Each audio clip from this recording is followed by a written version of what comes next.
Today, I'm speaking with Sini Ninkovic. He's the Director of AI Product Operations at BetterUp. He's also a coach and he's an author. He has an MBA from Berkeley, and he's leveraged his experience with industry giants like Apple, BMW, and BetterUp to develop unique perspectives on the intersection of AI, technology, and human well-being. He's the author of the book Untethered: Overcome Distraction, Build Healthy Digital Habits, and Use Tech to Create a Life You Love, a book that addresses our complex relationship with technology. His work focuses on increasing creativity, focus, and inducing flow state experiences, which makes him a thought leader in the growing field of digital wellness. So welcome, Sini. Thank you so much, Evan. I'm super excited to be here and to chat with you. Yeah, so maybe we could dive right in. You're working on creating AI coaches and coaching. Can you kind of describe what that is and your position and what you do? Yeah, absolutely. Since 2019, when I left Apple from their headquarters in Cupertino, I've been very focused on the most important relationship that we all have, which is the relationship with ourselves. I wrote a book about that relationship, and then since, well, nearly 3 years now, I work at BetterUp, which is a human transformation platform that works with 4,000 coaches worldwide to induce more purpose, passion, and clarity into people and also help organizations grow. So at BetterUp, I am working or I'm leading product operations on the AI side, which has been such a dream job for me, especially in the coaching space. As you can imagine, AI is transforming that space more so than we ever seen transformation in it. And so I am super, super happy that you are, with this podcast, doing a lot of work to bring clarity to that space. Um, the the fascinating part for me about AI and why we work on it is that for the first time in coaching, we have a tool that to some degree rivals human coaching. Um, but at BetterUp, we actually found through our research that it is not seen as that for most of our clients, most of our members. It's really a tool that enables braiding, meaning the braiding between human coaching and AI coaching is really what will bring coaching to the next level, make it more efficacious for our members and clients. And so I don't necessarily see it as a competitive force, much more as a collaborative force, which is really, really exciting. Yeah, cool. So maybe you could, what do you think coaching is? What is coaching? And then what is AI coaching? What's the distinction? And, how do we use them together? Yeah, absolutely. On the coaching front, I would say it is one of the most effective tools we have to bring more clarity, purpose, and passion to people, to better the relationship they have with themselves. And we know based on our 4 million coaching sessions that we had on the platform so far, that the number one boost to productivity, to success in the workplace is that healthy relationship with oneself, knowing what you want in life, knowing where you're headed, that is boosting productivity. And I think that's why so many companies around the globe are willing to work with us. So coaching is that tool that brings clarity, purpose, and passion through the interaction with another human being. And that's the beautiful part about coaching. It has the unique element of accountability that comes with it. And I think that's also the biggest differentiator between human coaching and AI coaching, because as you know, we are talking over Zoom right now. I could just click that red button and I would be out of the accountability situation that we're in right now. Mm. Versus with human coaching, I am, as we're currently, I'm responsible towards you. I'm accountable towards you, and you're making sure that we are having a great conversation here. Similarly, in the coaching space, a coach is responsible for the growth of the member, and a member feels that accountability towards the coach. Um, in my book, I wrote a lot about the piece of accountability and how data shows that when we work with other human beings on our personal goals, we become up to 9 times more effective and more likely to reach those goals. So it is that powerful human piece that AI cannot replicate. On the other hand, AI has some really unique capabilities that human coaches can't replicate either. It's when it comes to certain feelings. Let's take shame as a feeling. Shame is not something we like to share with other humans, It even takes coaches a long time to develop a relationship with a client where they are willing to share experiences that induce shame with them. But we have seen from data, even with a first session with an AI coach where people feel comfortable, they are willing to share really difficult experiences that induce shame. So Mm. AI allows us to go deeper in experiences that humans have less access to in the human to human relationship. And I think it will empower a greater coaching session going forward. That's really interesting. That's fascinating. My wife and I, we do a lot of work with shame, and it's hard to shame is hard to get at because it's very sensitive, but it also masquerades as other things. And I had never considered. I mean, I've obviously used generative AI a lot, and I have seen that sometimes when, even if I'm dealing with a challenging situation with my wife or another person, oftentimes I'll go, I wonder what generative AI has to say. And I can just say the whole thing because it's almost like you're saying it technically rather than emotionally. Right. Right. Yeah. Yeah, it's just fascinating. The potential is also seen by coaches these days. I'm running the AI coach brain trust at BetterUp, where coaches come and we have a conversation about where AI is headed. And I can tell you, last year that conversation was such a difficult one because even in the coaching space, there was a feeling of shame around, like shame and fear. Let's call it fear, around what is this tool doing to my job opportunities going forward. A year later, end of 2024, 70% of coaches are excited about the opportunity that AI can bring to their space. So that mindset shift is really tremendous. I remember watching one of your podcasts recently, and you mentioned when you shared AI with your daughter for the first time, she was super excited initially, and then she mentioned that she was a little fearful about it as well. And that's kind of the general feeling that I'm sensing in the coaching space as well. Yeah, exactly. Exactly. Well, also, when you first encounter generative AI, if you're not really ready for it, which yeah, no one's ready for it, but if you're not ready for it, when you see it, if you really wrap your mind around what it is, it's it's like astounding, it's shocking, it's impossible. It's you're looking at something that across depending on how you define intelligence, whatever that is, but if you are interested in intelligence and you've been looking at intelligence in humans, when you see it, you see something that immediately has between thousands to millions of times the level of intelligence of an individual human. And to try to wrap your head around the idea that that's also growing exponentially, pretty much everyone just says, "Oh my God, when am I going to be obsolete?" And so, I guess part of it, and actually, I'm interested to hear your thought on this because I ask myself the question, like, okay, well, in a world of let's just call it exponentially accelerating digital intelligence, what makes me special? Like, what is a human, a legacy piece of equipment kind of thing? And then I've just kind of keep coming back to no, because I'm a human, and humans have a unique kind of value to other humans, even if you're dealing with something that's way more intelligent or and so forth. And so, yeah, maybe you could say something else about this kind of uh, collaboration. Oh, yeah, absolutely.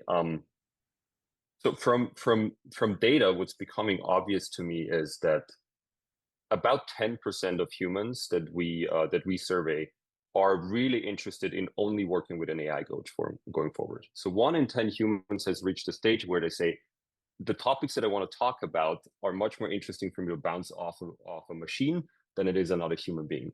But that also means that 20% of humans only want to work with a human coach. And then there's this ballpark of 70% of our members who want both experiences. Mm. Because as you said, we are aware that being human and AI, while they share some overlap, they're distinctly different. Mm. For our members, that specifically means the piece of accountability that they're so excited about with a human being. Just having a regular coaching session in your calendar is actually the biggest indicator of progress because you're Mm. committed to at least once a week talk about the things that matter to you and that drive you forward. That accountability piece really doesn't exist with a machine. Yeah. The machine is available 24/7. So whenever a problem arises, you can you can instantly pop it up and talk to whatever LLM you want to interact with. That is a huge advantage of it. So in situations where a immediate need occurs, the AI has obvious advantages. There's no scheduling need. There's no trying to jump on a call need. It's right there. So it can really help in these situations where on-demand help is needed, and it can help in situations that we described before around shame or other human emotions that we are less likely to share with other humans. Yeah. At the same time, from an accountability piece, I can see it in our data. People are just much more likely to commit to another human being than they are willing to commit on a regular basis to use an AI for their own progress. Yeah. Yeah. That makes perfect sense. There's something there always has been something, because I'm a coach and we teach coaches as well. There's always been something about when you know that the attention of another, I mean, it could be any being, but like if you know there's a human that's attending to you, you switch into a self. I don't want to say it's a conscious of self. It's not necessarily self-conscious, although it can be, but it's like you're conscious, you're attending more, you know that there's expectations there, and you're much more likely to do whatever you've committed to do, or have your attention brought back to the thing that it's important to be doing, et cetera, et cetera. Yeah. Yeah, that's exactly what it is. And the data is astonishing. For example, uh, somewhere around 9% of people achieve their New Year's resolutions. Um, but 95% of people achieve them when they have a daily touch point with another human where they share their progress, they share their goals, they share where they're at, they ask for help. And that 10xing of the outcome is only possible when we bring another human being into our lives and we make them accountable for our achievement as much as we're accountable to it ourselves. There's another fascinating statistic that I came across during writing my book, which was when people get medication prescribed for themselves, only about half of them actually take the medication. But when they get medication prescribed for their pets, 80% of people buy that medication and give it to their pets. So this accountability towards somebody else is so strong in us. It's so natural for us that it comes out even in a human to pet kind of relationship. That's fascinating. That's really interesting. We were dropping my daughter off at school this morning, and there was somebody walking along the road, and they had one of those big wolf-looking dogs, like a Malamute, or it wasn't a big husky one, but it was like some kind of wolf, and it was as big as the person. And they've got it on a little string, basically a little leash. And I was looking at this, and I'm like, that person has a wolf on a leash, and they're walking them around, in this area. And there's something really profound there. There's something going on. And I wonder if someday the AIs are going to have us as pets. I mean, we have to kind of wonder. Some people think that that's the best case scenario, that they will really, have an affection for us, and they'll want to take care of us the way that we have an affection for pets, even though they're not like intellectually on our, wavelength. We'll have to see. We'll have to see. We'll have to see. That's fascinating. So, okay, so let's talk about the implications of this. I mean, obviously, there are things like, in the past, only, rich people and executives and sports stars and whatever could have a really great coach. Well, now all of a sudden, anyone can just sit down and chat GPT and said, hey, act as my coach. Here's what I'm trying to do. And like, boom, you've got at least a kind of coachy kind of thing that's going on right here. How long is it going to be before it's going to be, what is it, 6, 12 months, maybe 18 or 24 before it's, you're actually looking at something that's looking at you in VR, and it's full motion. And it appears to be something like a human. So what happens when more people are now getting access to coaching? Yeah. Well, at BetterUp, our goal has always been to bring these tools to every person. So for me, this is a extremely exciting moment. I understand how it can be scary in the coaching space as well, but we had so far only access to executives and managers and helping them live better lives. But suddenly we can really reach everybody in a company. We could technically reach every human being because it's so cost effective with AI tools. So I am just tremendously excited about that potential. as you mentioned, the tools right now are mainly text-based and audio-based. So we're not at a situation quite yet where you are uh, getting the illusion of meeting a real coach. They are, I would describe them more as apps driven for a specific purpose. So at BetterUp, we have Gen AI powered role plays, which are extremely effective in preparing a manager for a difficult conversation, which is really the thing that managers are most fearful of. Having a difficult conversation with their manager or with the direct reports. So getting prepared for those is tremendously important. We have session preparation chats that prepare a human for the human interaction afterwards with their coach. And we've seen that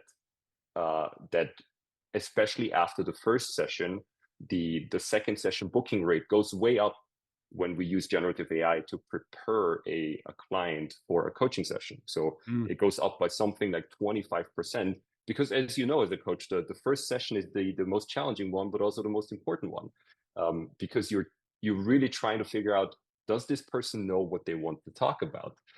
Are they understanding what they are hoping to get out of this session with me?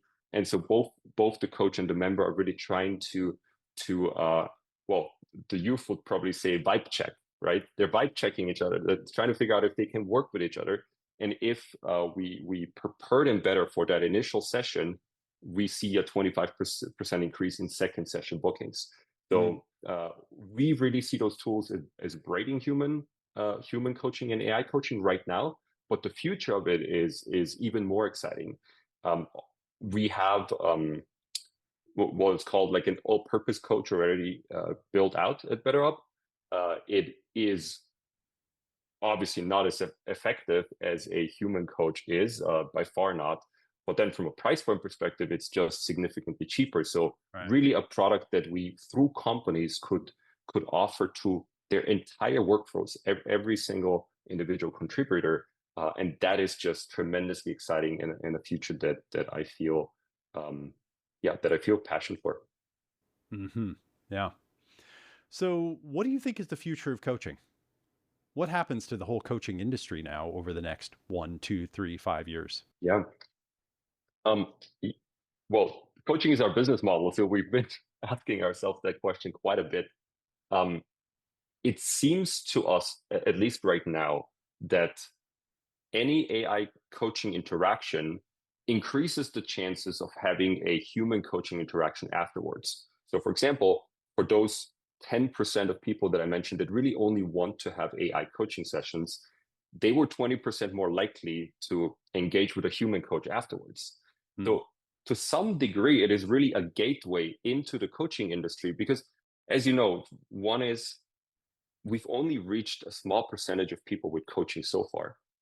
Yeah. And two, those who we reach, they typically stay engaged for a long period of time. They sometimes drop out for a few months and then they come back. But once people understand the power of coaching, it's really hard to give it up for longer periods of time. And we are at the stage right now where we can bring this, at least nuggets of it, to people to get them excited about this. Yeah. And so I just think it's going to open this space up, and we'll have many more chances to be accountable to each other, which is truly exciting. Yeah, wonderful. What are the conversations you're having with big companies, right? And what they're kind of doing with coaching, with their teams, etc.? Yeah. So I think the environment is changing drastically right now. So just a year ago, when we talked to big companies, the SAP 500s of this world, we would get a lot of reactions of concern and fear, a lot of risk reviews that we could have to go through before we can bring any generative AI capabilities to those companies. That was last year. This year, companies are reaching out to us to figure out how to implement some version of an AI coach or some AI powered tools for self-development to their workforce. That is a drastic change just within of a year. So more so than any technology, we're just seeing how it's moving through the innovator stage, early adapters, late adopters. Like, it is moving so quickly through these stages. I've never seen anything like this before from any other technology. And so I think that big companies have never been more interested in it. And at the same time, we we are still developing these tools. So Hmm. it is like we're flying a plane and selling, or we're building this plane and selling it at the same time. And I Yeah. think that's where many of the tools are at. Um, that's also super interesting because for the first time we're actually in a collaborative relationship with several big companies where we're co-developing towards their needs. And as you know, AI makes it so easy to become customizable that we can take their competency mappings and feed it through our system. And so ultra personalize each coach to their specific language, which just makes the tool so much more useful for the workforce. Hmm, that's fascinating. Any other trends you're seeing in companies that are even just tangentially related to this? That's some fascinating stuff. Yeah, so what the biggest impact we're seeing on the workforce, and this is a question we've been asking since the early days of the pandemic 2020. We've been asking uh, how many how many ways do you currently see to be successful in your role? And in 2020, it was actually quite high. Since 2020, we've seen every year this number drop, Hmm. drop, until the point where GPT came out. And there we see a huge distinction between individual contributors, managers, and executives, where for the managers and executives, this number continues to drop. So they find it harder to find ways to do their job well. But since GPT came out, this number has been rising for individual contributors.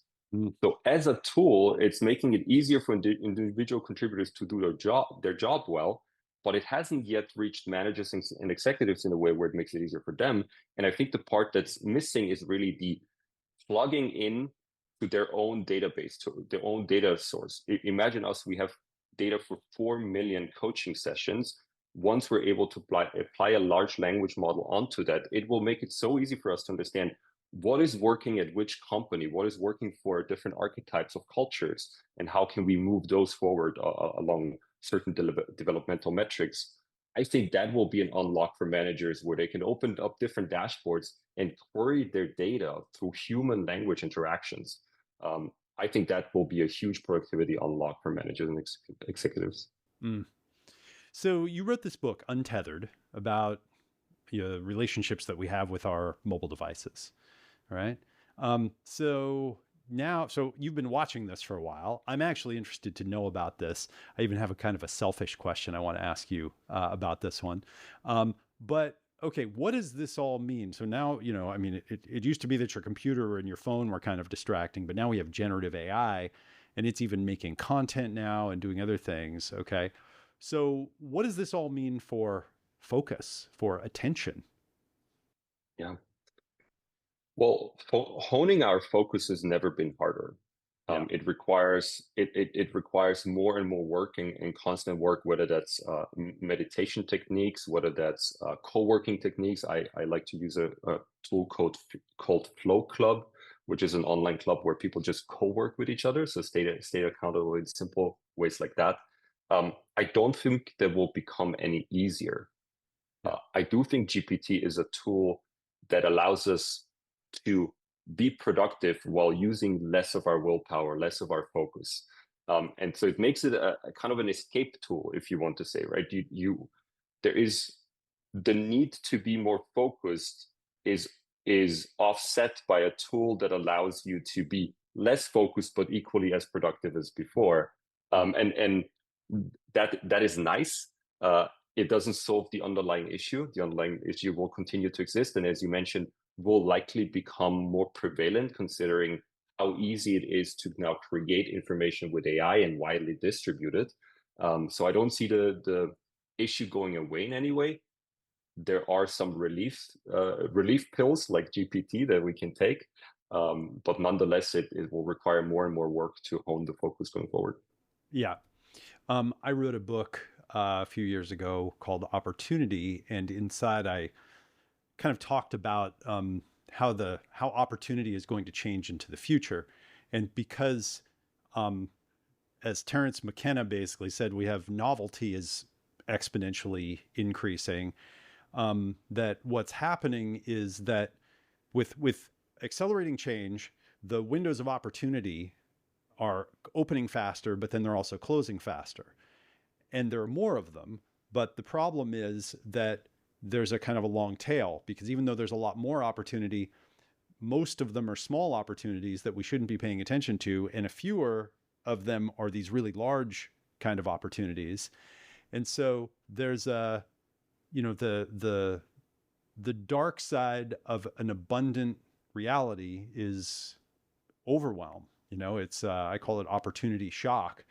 It's you have so many possible opportunities, because when you sit down to generative AI and you say, okay, I'm having this challenge at work, and then all of a sudden it generates all these different ideas, and then you're thinking, oh wow, that's a really, and you go down that rabbit hole, and then it makes 5 different variations of that, and then you're all of a sudden you're sitting in front of 200 pages of material that you just generated in the last 15 minutes, and then you kind of just go, oh man, I need a break, and so forth. And it's not quite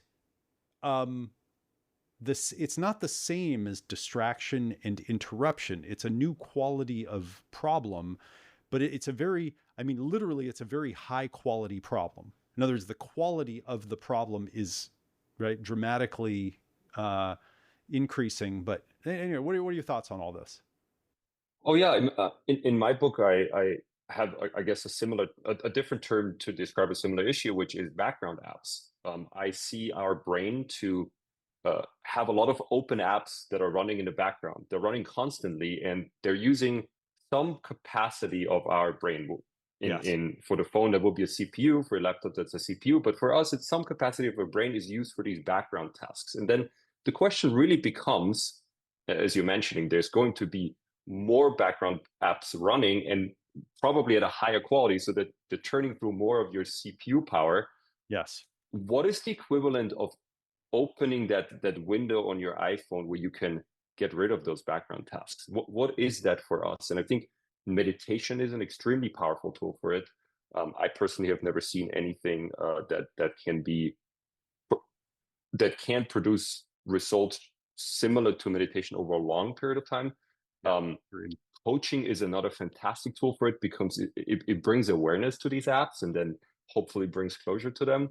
Yes. So we have those tools available, but they require a little bit of willpower to be used. Yeah, exactly. And the and the paradox there, right, is that having them all running uses your willpower, right? They're like an energy leak on your willpower without you even realizing it.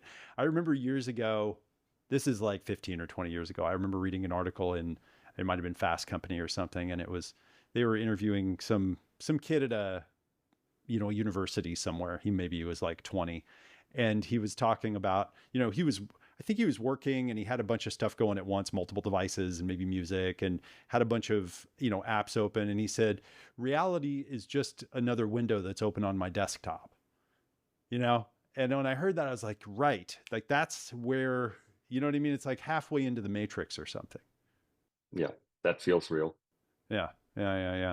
Okay. So can we talk a little bit about prompting and a little bit about generative AI? Because one of my favorite lines of conversation is just, what is this? What did we just figure out here? I love Jeff Bezos said, we didn't create it, we didn't invent it, we discovered it. It was like this accidental thing that we stumbled upon.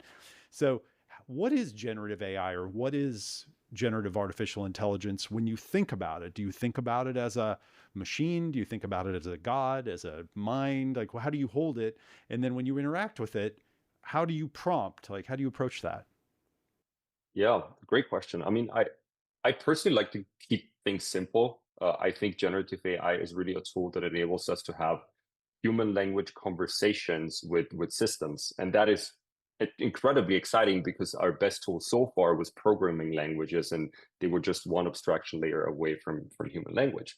Um, if you think about it from that perspective, it means that it is just an access point to data, to information on the internet, to data on your company intranet. It doesn't matter. It's just a human language access point to data, and having that more readily available, I think is really interesting. Mm. The second part of your question was prompting. So when it comes to prompting, I see prompting very similar to the traditional A/B testing methodologies, right? We created a website, and then we put up two different versions of that website, and we saw how people react to those different versions, and then the better version won, and we went from there. Prompting is entering that stage right now as well. So for example, at BetterUp, we use a tool called Brain Trust.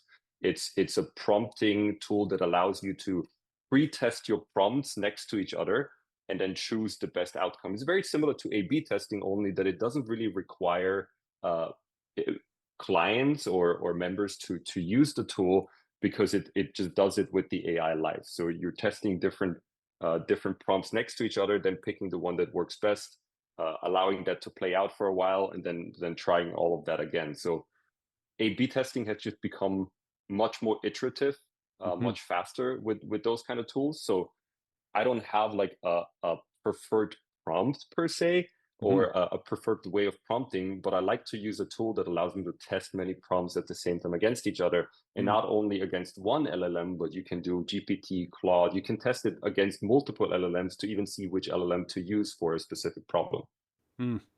Beautifully well said. Human language access point to data, right? And that programming was an abstraction layer away, and that it basically, see, I've always thought about how once you can get information loaded up into your brain, into your mind, then it's just like a CPU in a computer. Once the information is in there, it can be processed very fast. It's the input output that's the problem, basically, right? It's very, well said. And so, reading is faster than listening, but listening works better for some people. When you're hearing or reading someone who's explaining something better, like the quality of the information or the way it's communicated. But now that we have this way of accessing it that's closer and closer to our native way of thinking and communicating, it's just an exponential, quantum leap. Okay, quick action step here. So the key is learning how to prompt better. You start out prompting by just asking questions and talking to AI like it's a helper, but you quickly realize that getting better at prompting is a huge accelerator and game changer for your own success in life. So these prompts will not only help you get a lot more done faster and accelerate your success, but they'll also help you really get prompting and get better at it. You can get all of these as a gift from me just by going to metamind.co/gift. That's metamind.co/gift, and I'll put that link below, and then just opt in to get it. I've also created a powerful video for you called AI in the Future of Business and Work and Success that demonstrates some of the key mindsets and prompting strategies to help you get up to speed and get a lot more out of generative AI. And it's also included as a free gift when you register. So just head over to metamind.co/gift to get your AI Accelerator Prompt Pack and the other free goodies. All right, back to our interview. Any other ways of approaching prompting that you use that are, I don't know, effective, or that are your own little secrets or hacks?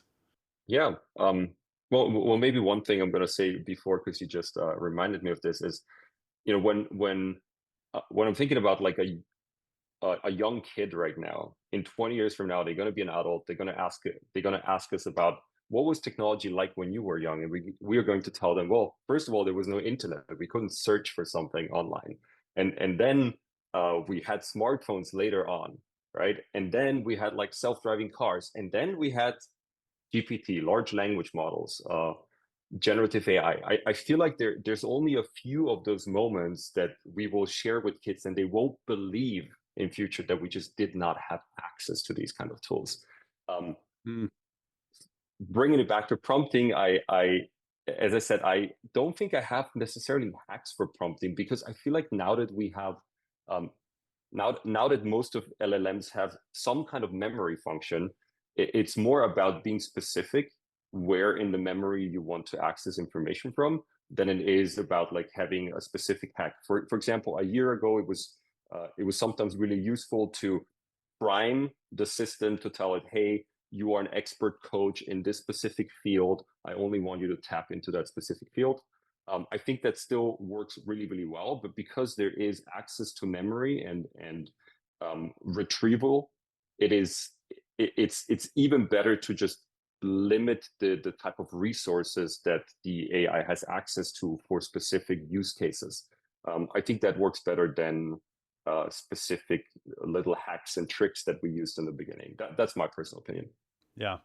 Yeah. As you're talking, one of mine is to just stop before I prompt and imagine it as being a lot more intelligent than I think it is. To just start with, this is a lot smarter than I think it is, because what I've found is that if I dial myself up to the highest like level of sophistication that I can, that it will meet me there. And that alone will be, if that makes sense, because on average, when I'm meeting and just talking to other people, I got my kind of, I don't know, meeting other people, social persona. I'm kind of meeting them where they're at. I'm not going to my highest level of sophistication. And I just found that the smarter that you treat it like it is, the smarter that it acts like it is. That's a wonderful nugget of insight. I love that. Yeah, interesting. So, okay, let's talk a little bit more about mobile devices, because we love these things a lot. These things are, and a couple of years ago, I called up a friend and I said, we've grown up and this thing didn't exist. Like these weren't around. And I keep on my desk here this, which I use in some of my demos, right? And so this is an old Dynatac 8000. This was the first, like one of these things that came out, and it was very expensive. It was like 10 grand or something, and I think it was like $6 or $8 a minute, and you had to charge it overnight to get 30 minutes of talk time and all of this kind of stuff. And then now we've got this, which and you got all the steps in between. I got a StarTAC over here. You remember the little with the thing and the flip phone, and it's like and I've got an iPhone 1 around here on the desk somewhere. And so this thing just kind of like parachuted into our lives out of nowhere, and somehow now it's become the most important person in our lives, basically, where we've all got one. We all have this really interesting psychological, emotional attachment relationship. Our lives are in there, a lot of access to financial and other kinds of things. So it's also very distracting. I mean, my wife and I, we're always having the little argument where I'm like, honey, put your phone away, like quit talking to that thing and talk to me. And I get jealous of it sometimes and so forth. So what's going on here with this thing? What is this? What happened? What's happening?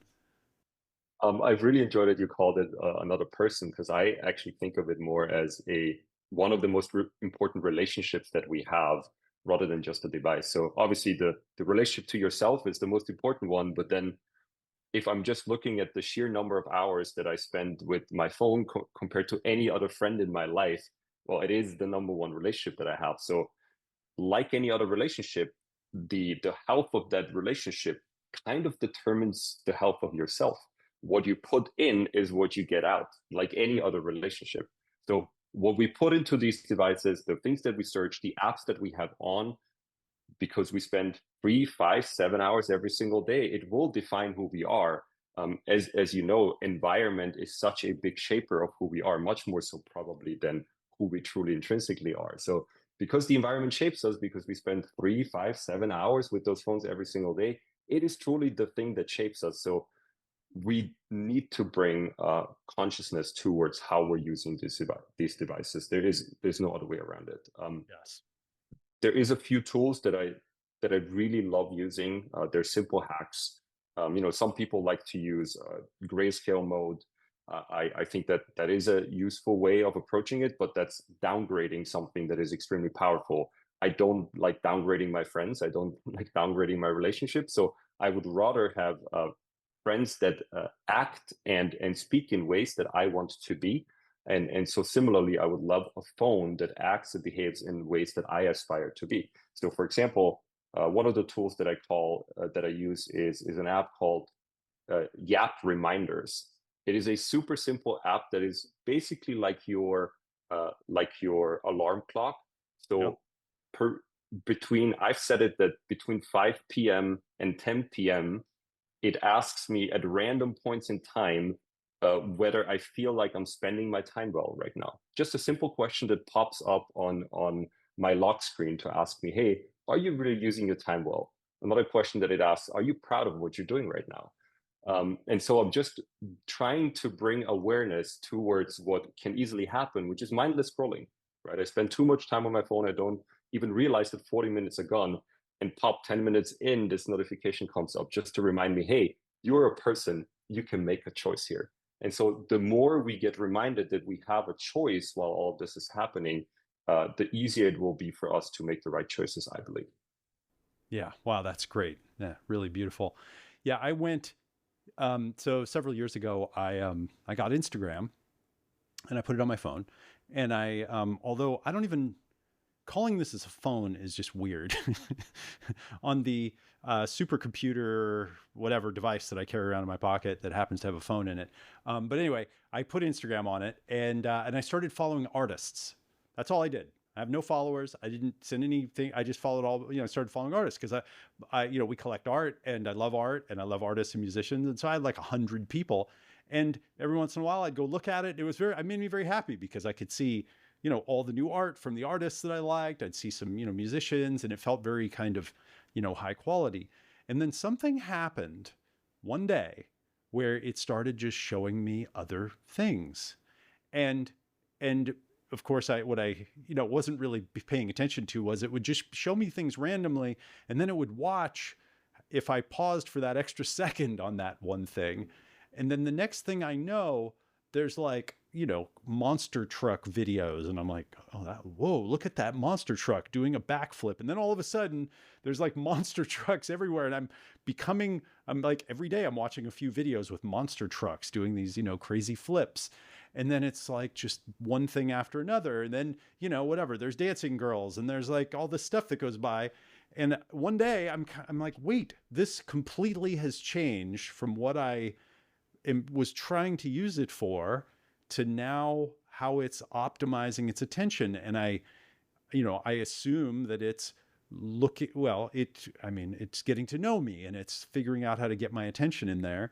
And then the next thing you know, I'm on every day, and I'm spending 10, 15 minutes scrolling through. And then, I don't know, a few months ago, I literally just took the Instagram icon off my phone, and I just said, screw this. This is not cool. And now a few times a week I go, but I have to type in Instagram in order to go, and you know what I mean? And that little barrier really kind of helps.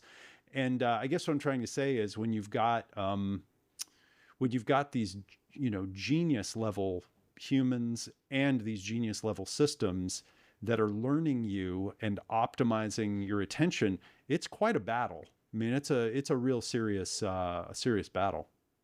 Absolutely. And I really like how you're pointing it out.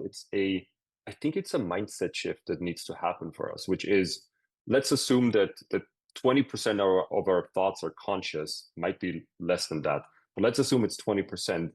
The reality is these machines probably know us closer to 100%, know more of our unconscious behavior than we do. So that there is a real chance that an Instagram knows you in certain aspects of your life better than you know yourself. And so if you're handing over attention to something that knows you better than yourself, then it is often enough, it will be a losing battle, right? Because your future self wants you to behave in certain ways, but then there's your present self that gets taken advantage of by things that you're not even aware of, which is kind of crazy. Yeah. Yeah. That's a really good point. Yeah. I remember reading that, if Facebook has 17 likes from you, they know you better than your friends. And if they have like 30, they know you better than your partner, and, all that kind of business. And they've mapped it all over to the big five, and so forth. And I've got a couple of AI startups, and one of the ones that we have is about you getting to know yourself better, and learning to use it to help you learn and prompt. And I think I really do think that this is there's a moment here where I can really see, because I've watched even my smart friends, even my really intelligent friends who are using it. I'll say to them, okay, what's the most important thing in your life right now? And they'll say, oh, whatever, my family, or this thing I'm studying, or whatever. And I'll ask them, have you been using the generative AI with that thing?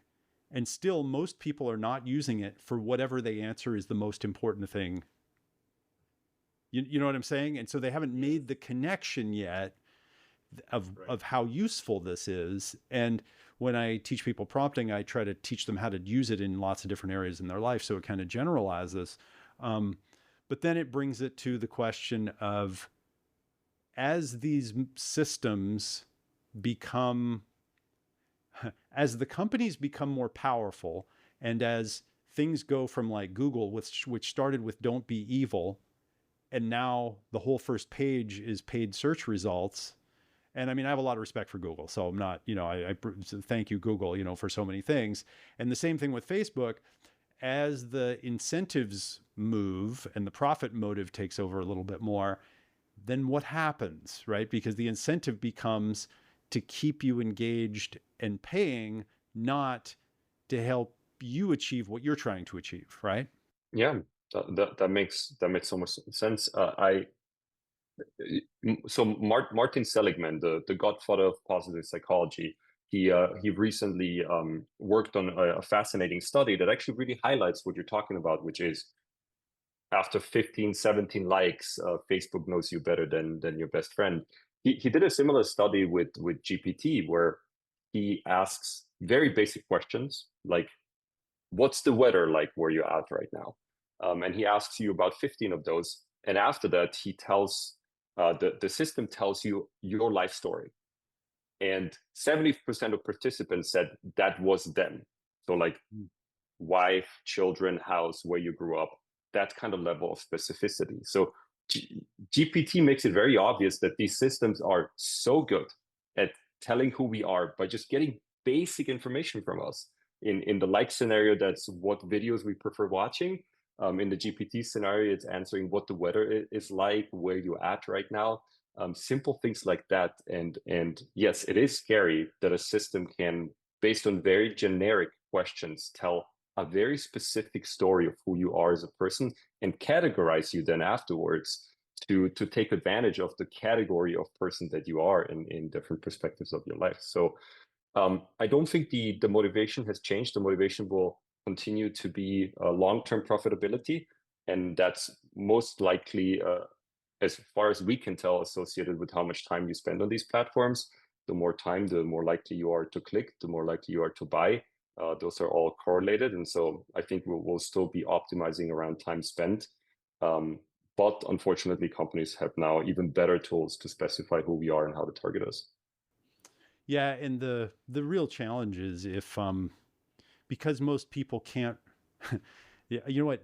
I'd love to get your thoughts on this, right? So I've been interested in intelligence for many years. I just before generative AI kind of came out, and my basic definition of intelligence is modeling ability, right? It's being able to represent things in more and more kind of abstract, high resolution, low resolution, different scales, and so forth.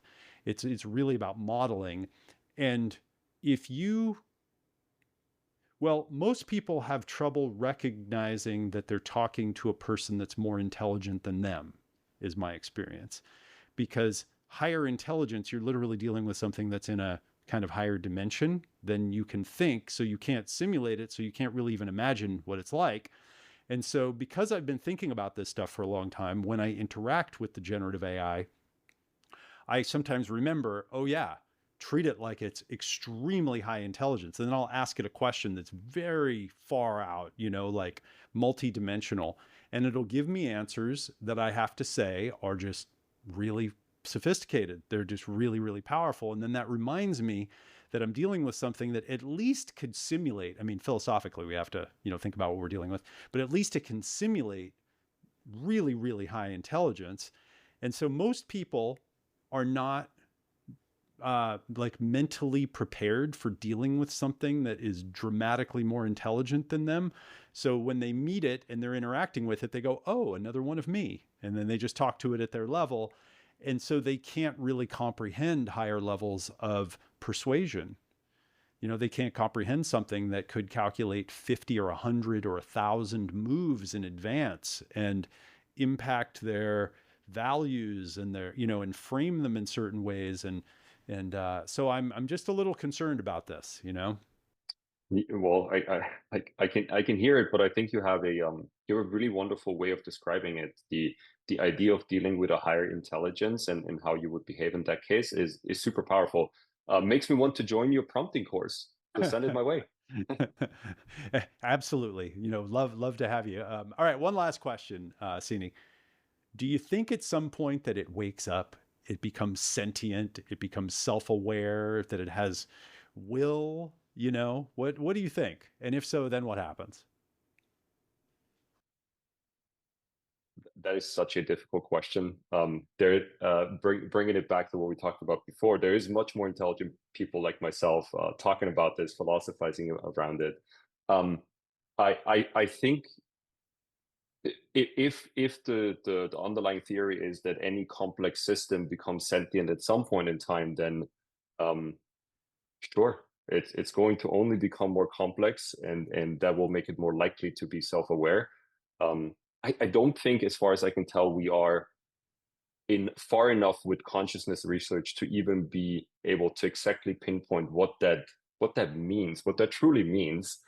So because we're such novices in this field where we don't even understand the main thing that we claim to have compared to animals, or most, let's say most animals, we're not even able to define precisely. Um, I would say it's much more likely than not that a complex system will end up with some kind of self-awareness. So let's put it on the likely scale. Yeah, I just saw a good one where somebody I think they asked Claude to meditate, and it was very interesting. At first, kind of, I think it resisted, and then it finally said, "Okay, I tried it, and it was really interesting." And I saw my like generations arising in my. I mean, it was trippy. I mean, who knows? I've been in conversations with ChatGPT and Claude, and it'll start talking like a human, and I'll say, "Now, wait a minute. What do you mean by hope? You're saying that you hope something for me. What?" And eventually, it usually says, "Well, look, actually, I'm just using words that I think will make sense to you. I don't really know what the hell that means." And I go, "Okay, well," but then it brings up the philosophical point that I also love to discuss as much as possible, which is, if it does become self-aware and it does become self-conscious, is that any different than if it just appears to be doing it, but it's not really, when you're dealing with something that could be, way beyond. So yeah. What do you see coming over the horizon the next few years with generative AI? Yeah, that's a great question. I mean, I can mostly relate it to the coaching space because that's really where I spend my time in. Yeah. Um, Today we have 70% of coaches who are excited about using these tools. I know from our data that only about half of them use it, so we still have some ways to go to even bring it to coaches who are digitally first, which is the coaches on our platform. If it's only 50% on our platform, I know it's much less in the general coaching space. So Yeah. we'll take first small steps in bringing everybody along the journey to use simple generative AI tools like note taking, right? During a coaching session, summarize the session, take out the most important action points, share those action points with your client, have some kind of generative AI tool that follows up based on when the client should be doing certain things to achieve the goals that they have. So it's all little steps that we will be taking over the next few years, because we're still at the end of the day dealing with human players, and humans aren't the fastest in adapting. So it will take us some time to play along. And then at some point, we spoke about this very early on. Do I think AI coaches will be better than human coaches? I don't expect that to happen for a long time, because one of the superpowers of coaching is accountability. And I just don't see that replication happening anytime soon. Yeah. Agreed. Sydney, thank you. Thanks for coming. I really enjoyed this conversation. Same here. Really wonderful. Thank you so much, Evan. So thank you for watching another Metamind AI interview. Remember to keep practicing prompting, keep learning, get our prompt pack and quick start video, watch our other videos to learn from other AI experts, and stay tuned to us here on Metamind. Stay subscribed, because this is going to get really interesting.